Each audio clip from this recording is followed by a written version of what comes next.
Ukraine seeks meeting with U.S. European leaders next week.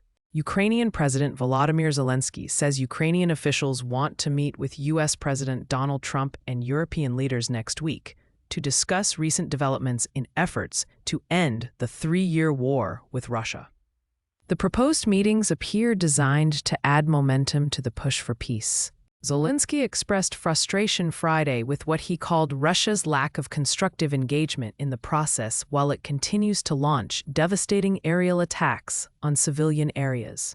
Trump has bristled at Russian leader Vladimir Putin's stalling on an American proposal for direct peace talks with Zelensky. Trump's special envoy Steve Witkoff met with Zelensky's top advisor yesterday in New York. India, Japan agree to boost cooperation in clean energy, defense. India, Japan agree to boost cooperation in clean energy, defense. The leaders of India and Japan have agreed to bolster economic ties while also boosting cooperation in areas including clean energy and defense. Indian Prime Minister Narendra Modi and Japanese Prime Minister Shigeru Ishiba agreed in Tokyo on a goal of boosting Japanese private investment in India to about $6.8 billion a year over the coming decade, up from about $2.7 billion a year in the 2010s. They also agreed to increase exchanges of workers and students to 500,000 people in the coming 5 years.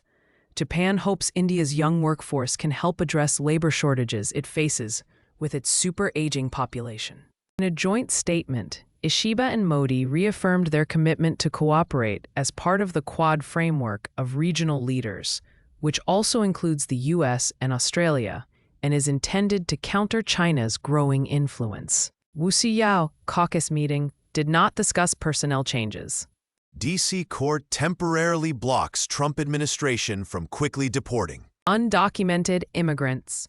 A federal judge has temporarily blocked the Trump administration from carrying out speedy deportations of undocumented migrants detained in the interior of the United States. It's a setback for the Republican administration's efforts to remove migrants from the country without appearing before a judge first. U.S. District Judge Joe Cobb in Washington, D.C., suggested the Trump administration's expanded use of the expedited removal of migrants is trampling on individuals' due process rights.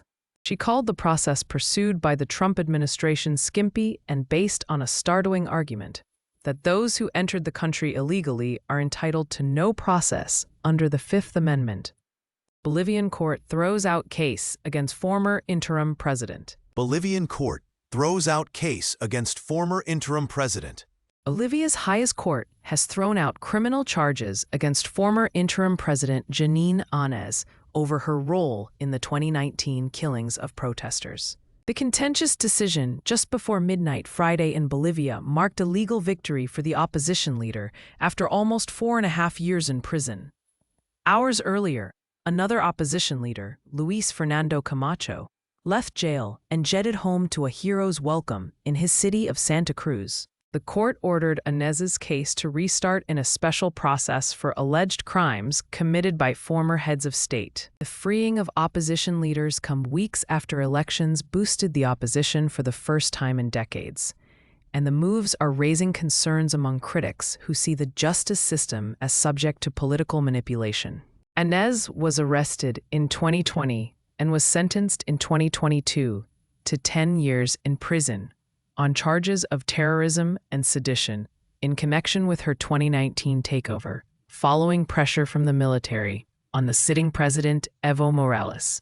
Ukraine seeks meeting with U.S. European leaders next week. Indonesia protests continue, claiming 3 lives on Friday. 3 people were killed in Indonesia yesterday as protests expanded, representing a rebuke of President Prabowo Subianto. 3 government workers died while trying to flee a building that protesters had set on fire, according to the New York Times, which added that dozens of cars and motorcycles were damaged in the protests. The protests started on Monday in Jakarta. On Thursday night, a police vehicle struck and killed a motorcycle taxi driver while it was trying to disperse protesters.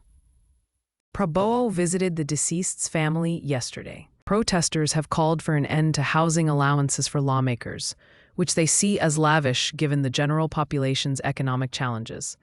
Indonesia's unemployment rate so far this year is the highest in Southeast Asia, approaching 5%. DC court temporarily blocks Trump administration from quickly deporting